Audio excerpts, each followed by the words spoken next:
Yun ang huwag ninyong asahan na hihimay-himay ko yung Sabado ng Biyernes sa pagtutulog ng mga kongreso. Minsan ay may nag-uusap na mga anak.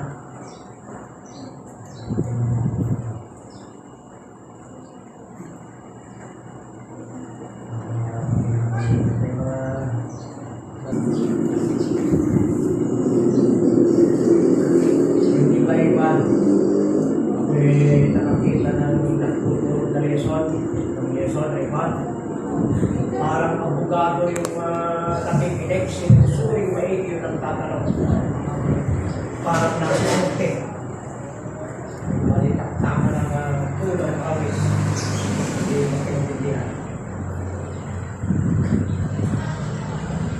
Sabi nung bata sa kanya bakit nanay, paano mo nagsimula kayong tira?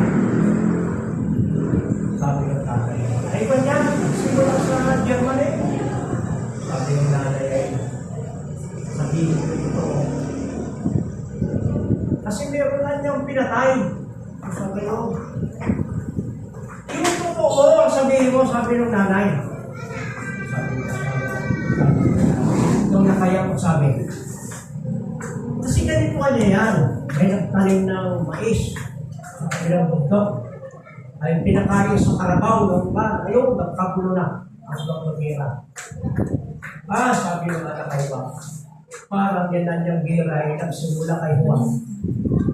Ngunit ko ng tamang sagot. Tungkol sa gira. Na para sa akin, ang gira ay isang napakalaking tunggalian na nanggaling sa langit. Dahil mga girang yan ay mga panang yan, mga bunga, mga gira na nagmula sa langit. At meron daw lamang sa mundo 292 na taon ng kapayapaan. Sa 6,000 years, meron lamang 202 na panahon ng kapayapaan at yung naparecord sa mga libro 14,531 na gira kung tayo hindi nakarecord at yung nakarecord na namatay ay 3,640,000,000 bukod pa yung hindi nakarecord mga kapatid. Ay ang sabi ng banal na kasulatan sa Apokalipsis 19:10, pagkatapos nakita ko na buksan ng langit, parang sa nasa silid. Nang buksan yung tilon, may nagsimula yung pelikula. Ito ay series ng mga sine yung nakikita ni Juan. Maraming sine siyang nakita at yung isang nakita niyang sine ay ito. Mayroong puting kabayo na nakatayo ron. Nakasakay sa puting kabayo yung tinatawag na tapat at totoo. Ang pangalan nung nakasakay sa kabayo ay tapat at totoo. Mapapatinding siya. Sa mga tuwid siyang humahatol at nakikipagdigma. Yung nakasakay sa kabayo puti ay nakikipagdigma. Tapat pero nakikipaghirap. Isang general parang nagdiningas na apoy ang mga mata niya at marami ang mga kuruna sa ulo niya. May nakasulat na pangalan sa kanya na siya lang ang nakakaalam kung ano ang kahulugan. May nakasulat na, wala ba nakakaalam ng kahulugan? Ang suot niyang damit ay inilibog sa dugo. Bahyo talaga na sugatan, maraming may mga galos, may mga sugat. At ang tawag sa kanya ay salita ng Diyos. Yung salita ng Diyos ang nakikipag-away, nakikipaghira. Sinusundan siya ng mga sundalo mula sa langit. Nakasakay din sila sa mga kabayong puti at ang mga damit nila ay malinis at puting-puti. Mula sa bibig niya ay lumalabas ang matalas na espada Nagagamitin niyang panlupig sa mga bansa at sa pamagitan at pamamahalaan niya sila sa pamagitan ng kamay na bakal. Ipakikita niya sa kanila ang matinding galit ng Diyos na makapangyarihan sa lahat. Sa damit at sa hita niya ay nakasulat, Hari ng mga hari at Panginoon ng mga Panginoon. Ito ay bakit. Nakikipaggera.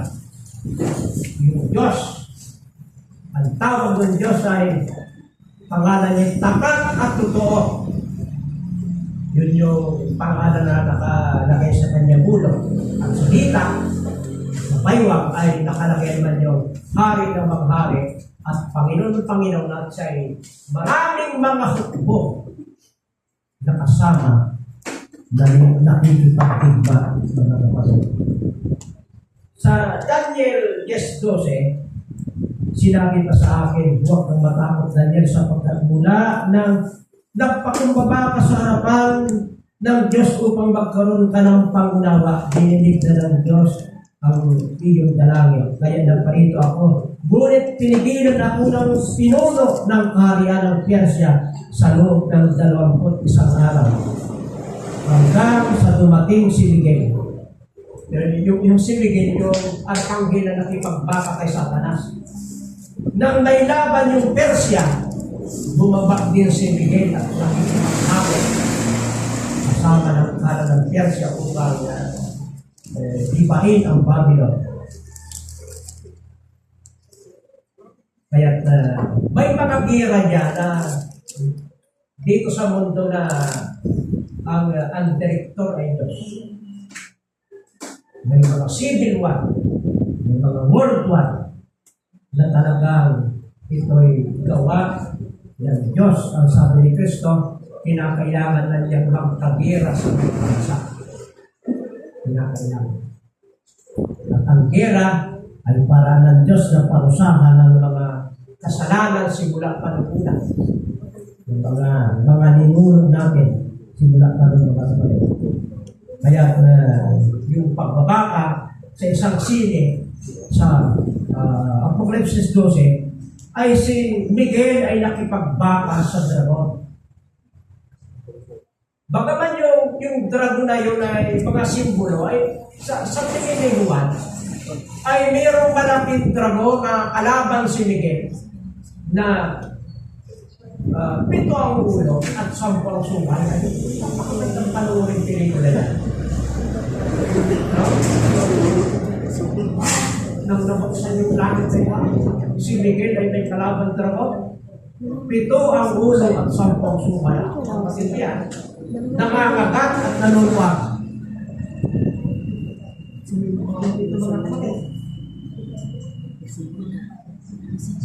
Ngunit yun ay pagdating sa atin ay niliwanag kung ano ang kahulugan. Yung dragon doon sa langit, ang siyang naging matandang ahas dito sa lupa. Siyang naging diablo at Satanas. At alam mo ba, hindi yung digmaan doon. Dahil 33.3 ng mga anghel sa langit ay nakuha ng dragon na kumakatawan sa pitungin. 33.3. At yung gera ay naroon na sa trono ng Diyos. At ang plano ng nagkudita ay maglalagay siya ng luklukan sa itaas ng mga bituin ng Diyos at siya'y magiging gaya ng kataas-taasan. Dito ba? At yung dragon ay natalo. Kaya nang sa ihulog sa lupa ay talo na siya. Talo. Gano'n na. Natalo niya sa langit yan. Kaya hindi siya basta-basta kasi siya talo. Sapagkat siya talo, hindi na makalabang talaga sa Diyos, ay yung kanyang trono binigay niya sa Babylonia. Yung Babylonia ay hindi na rin ang panay makidiro sa mga bansa. ang gera na sa lupa ay spiritual. Yung kabulaan na lalaban sa katotohanan, yung Babylonia na ang nagdadala. At ito, bagaman yun ay Babylonia yung nagdadala, may mga bunga pa rin na aktual na gera. Kung maglalaban ang katotohanan at ang kamalian, may mga aktual na gera pa ito kakibat na nakapalay. Kaya yung pagtitiis ng Diyos ang sinasabi sa ating lesson, 400 years na ipinangako yung Kanaan kay Abraham. Pero patay na si Abraham at patay na si Jacob, hindi pa rin ina-apply yung pangako. Bakit? Yung Diyos ay mapagtiis. Ay, sabi ko sa akin, bibigyan ko ng tinapay, lupage. Ay, hindi kaya ka? Yung Diyos ay mapagtiis. 400 years na yung pangako ay hindi ibinigay.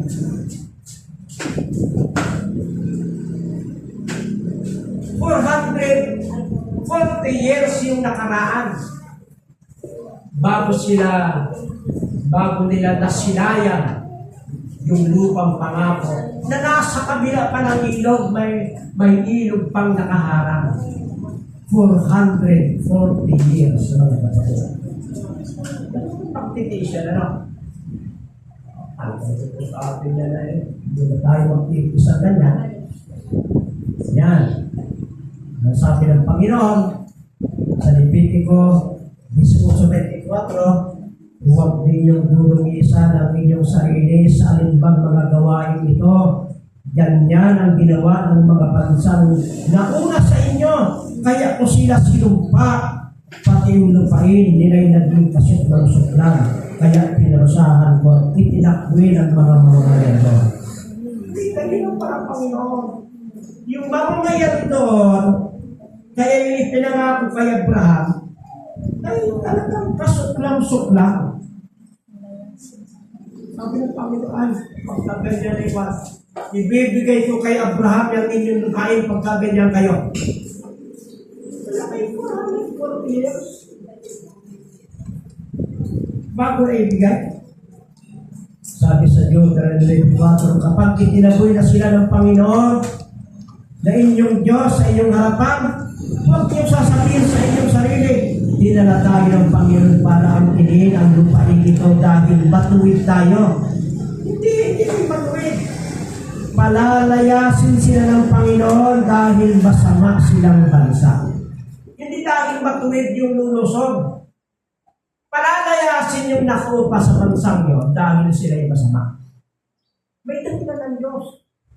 Kaya sila palalayasin. Yung Diyos ng pag-ibig ay nag-utos na lipunin yung mga bansang yan, pati mga bata ay huwag bubuhayin. Yung isang hari ay binuhay yung magaganda, yung mga gwapo. Pinarusahan. Si Saul, pinarusahan. Yan ang yung mga magaganda at mga gwapong yan ay hahangaan ng mga anak yun at magiging asawa.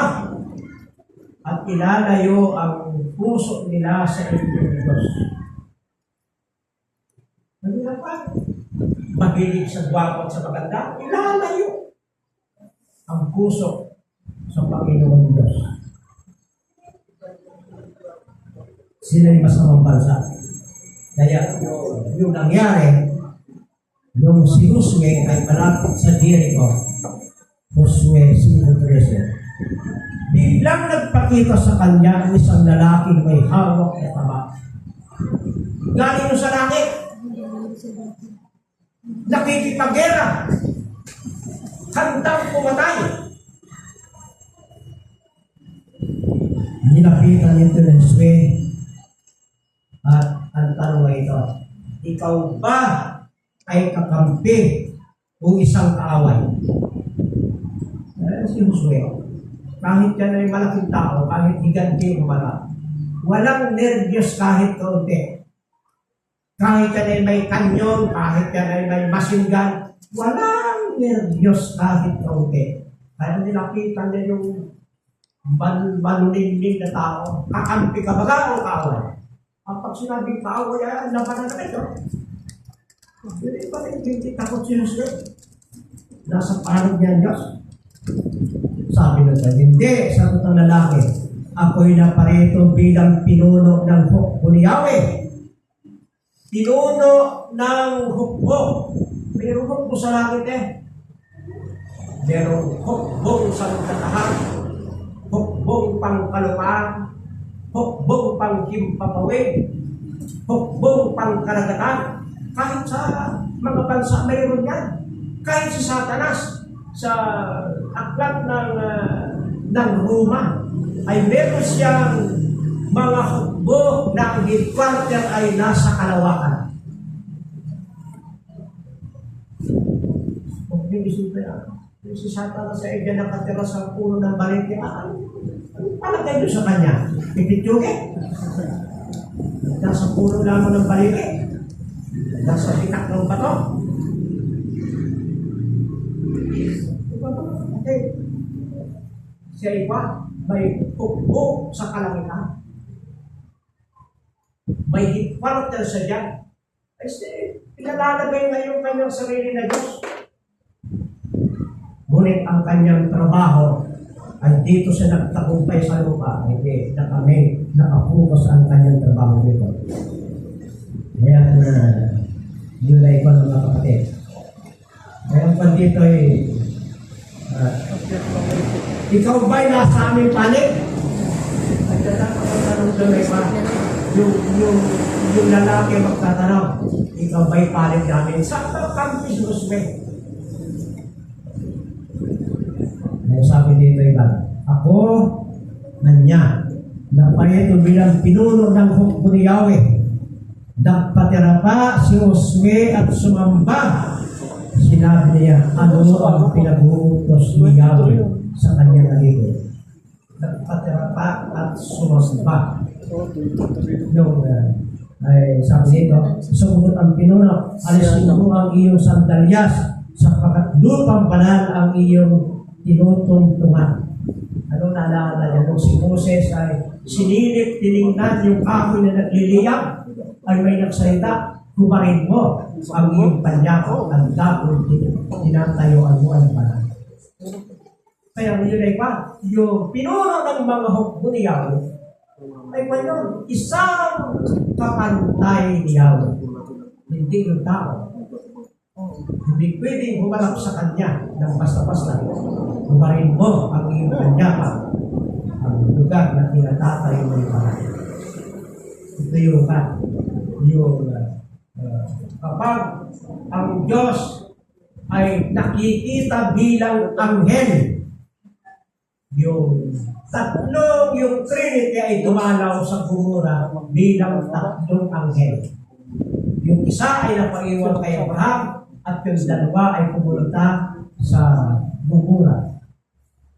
Yung Trinity ay dumalaw kay Abraham na hindi anyong Diyos kundi anyong tao para makusap ang tao. Ang pag-imbestiga doon sa Nineveh. Kaya yung mga kapatid, si Josue ay nagpatira pa at sumamba. At ang sabi ng ating lesson, ano yung ating susunod talata? Habang nakikipagbatak, lulubog na yung araw ay matindi yung tagumpay. Lulubog na yung araw ay matindi yung tagumpay. Anong sabi ni Josue? Tinasa yung kanyang kamay. Sabi, araw! Huminto ka sa paglubog. Dahil na, sayang. Samantalahin yung tagumpay. Yung mga kapatid ako ay nalulungan doon sa rails.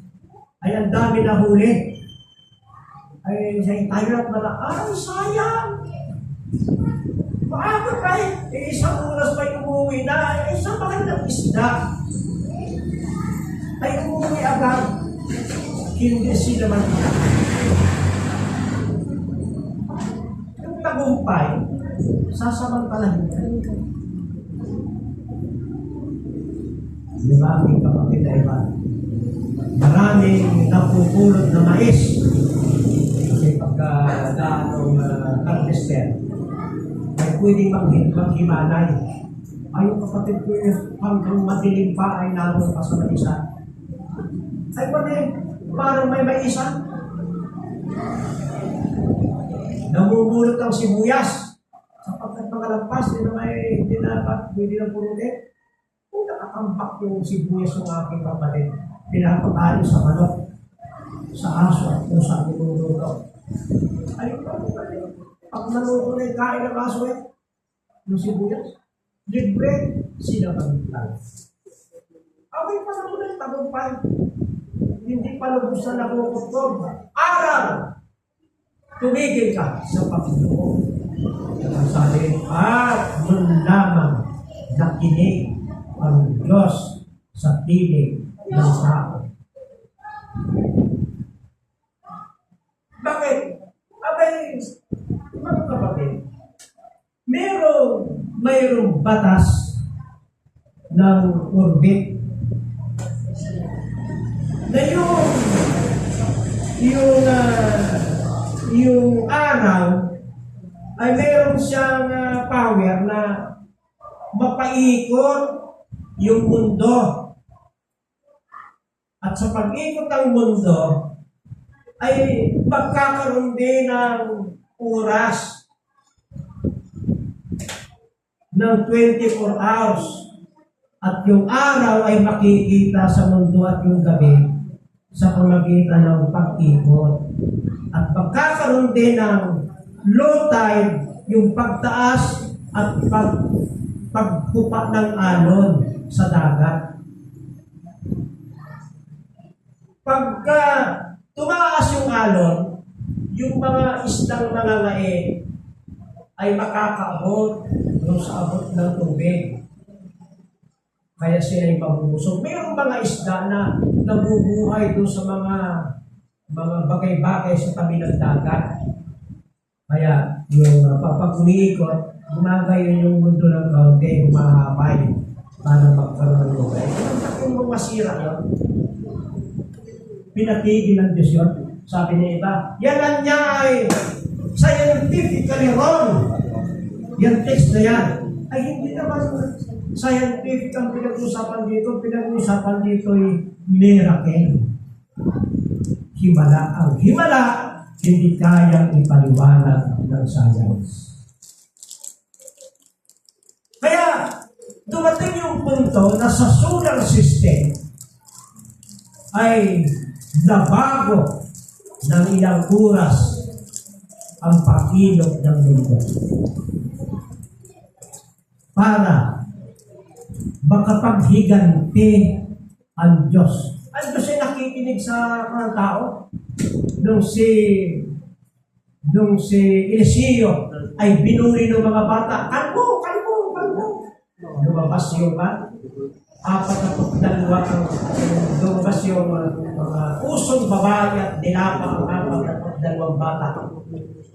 Dahil yung mga nanay nung nambubuli yung mga anak ay patawa-tawa rin. Ay huwag daw yung dumudusta sa kapwa ay dinudusta ang lumala. Kaya pag tayo nakikinig ng kwento na gayon at tayo tumawa, ay nagkasala rin tayo. Nagkasala sa mga gayon. Pag may nambuli at tayo naluod at tayo natuwa rin, nambuli na rin tayo. Ganyan yan. Ay nakapaghiganti ang Diyos. Nakinig ang Diyos sa tinig ng tao. Yun yung main doon. Diba? Para makapaghiganti. Ang dahilan bakit pinag-iintigin yung araw para makapaghiganti ang Diyos. Kaya ang gira ay paghihiganti ng Diyos. Mabait-bait naman na niya natin dito eh. Ay, kayo, ay yung inyong mga ninuno. Meron ka. Ang bait-bait nung tatay. Ayun palang tatay ng kasaysayan. Meron palang nagpapahulugan na nakabibig. Nagpapapana. Nagpapahulugan ng kulambo. Kasabay ng mga patangin. Ay yung isa'y umuutang ng kulambo. Nung sinisingil na, ay ayaw magbayad. Abay, hindi na ito. Nagpaulan ng kulambo ay kinukuha yung kulambo. Ay pinatay yung nagtitinda ng kulambo. Tapos, yun namang naroon na kamag-anak, tumulong sa pagbabaon doon sa damuhunan ng kulambo. Ay ang sabi ng Diyos, dadalawin ng Diyos ang katampalasanan ng mga magulang sa mga anak hanggang 3 na pagkasanin ng langit. At ang paraan para makaiwas doon sa sumpa ay ikukumpisan mo yung kasalanan ng mga ninuno. Kagaya ng ginawa sa Daniel 9. Ikinumpisa ni Daniel, inamin niya na yung mga ninuno ay nagkasala. Kaya yung Israel nakauwi. Pagkatapos ng 70 taon dahil yung sumpa ay itinigil. Kasi kung hindi itinigil yun, baka magkaroon sakit, baka magkaroon ng gera. Yun ang isang dahilan. Ang Diyos ay naghihiganti, kaya pinahihintulutan niya ang mga digmaan. Kapabait naman na yan ay mapagsamba nga sa Diyos-Diyosan. Hindi maliit na bagay sa Diyos yun. Nanarin yung Diyos, nakaharap ka doon sa baboy at sinasamba mo. Nakaharap ka sa ipante. Nakaharap ka doon sa rebultong samang-sama ng mukha. Mukhang demonyo. Ang sabi ni Pablo sa Roma, sa unang Korinto 6, yan ang niyang paghahandog ng mga pagano sa Diyos-Diyosan ay paghahandogan niya sa demonyo. Naroon kayo, nagpuprosesyon para sambahin at handogan yung demonyo. Kapatayos naman na niya, ay hindi nga nagnanakaw. Hindi nga pumapatay. Ay, ikaw ko kung ikaw yung Diyos. Nanariyang ka naman ay sasambahin ka nung ang sasambay na yung samang-sama ng mukha na talagang demonyo. Ayun ang ano hindi yan lumaki? Si Santo Niño yan yung sinasamba. Ilang libong taon na yan ay bata pa rin, hindi na nagkabalbas. Pero walang dahilan. Talagang ang Diyos ay matuwid sa pamagitan ng pagkagawat ng ganyan. Kaya yung conflict behind, yung tunggalian sa kabila ng tunggalian, yun ay nagmula kay Satanas. Dahil pinagpatuloy niya sa Babylonia. At yung Babylonia ang nakikihamok sa Diyos sa pamagitan ng paglalagdag ng kamalian at yung mga isip ng mga taong ito. At yun naman Diyos, ang siyang nagiging dahilan kaya nagkakaroon ng gera para maningil ang Diyos, para makipagdigma ang Diyos sa mga taong sumuway sa Kanya. Yun yung ibig sabihin ng ating Yeso na tunggalian sa kabila ng lahat ng tunggalian. Mayroong pinagmulan bakit may mga gera, may mga sigalutan. Sabi ng kanay. Ang dami ko niya huli. Dahil niya magluto ka na. Nagalit? Sabi ng usawa niya. Pinagkamulit ako ng dami ka aalimakin yan. Dami ginuli mo. Sabi ng kanay. Wala niya tulusutan. May huli at wala ikalit. May huli at wala ikalit. Nakita mo yung kamuti ngayon. Ang tao ay laging galit. Sa 6,000 years, 292 years na. ang walang bira. Walang ang may kapayapaan.